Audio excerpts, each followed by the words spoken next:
একটা ছেলেরে একটা লোক এসে উঠায় নিয়ে যায়।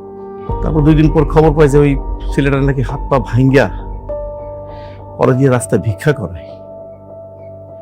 এরপর আমার পোলা সুমন আরো খোঁজ খবর নাই।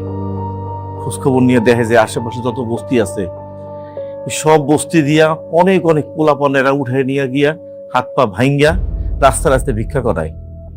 এটাই নাকি ওকে ব্যবসা। তারপর আর কি বাবা, আমার পোলা তো লেখাপড়া জানতো, আর চিন্তা ভাবনা ছিল একটু বড় মানুষের মতো। ওরে অনেক কইছি যে বাবা এই ঝামেলার মধ্যে যাইস না, কথা শুনলো না। সে আর মুখ বন্ধ করে চুপ থাকতে পারে না, সেটা প্রতিরোধ করছে।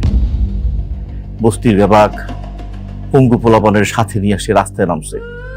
এরপর সে পুলিশের কাছে গেছে, থানায় গিয়ে রিপোর্ট লিখছে।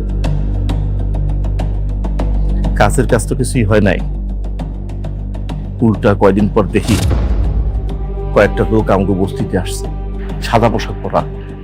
আইসা কয়েছে আমার পোলা নাকি আতঙ্কবাদী, সন্ত্রাসী, সে নাকি জঙ্গি। পিটা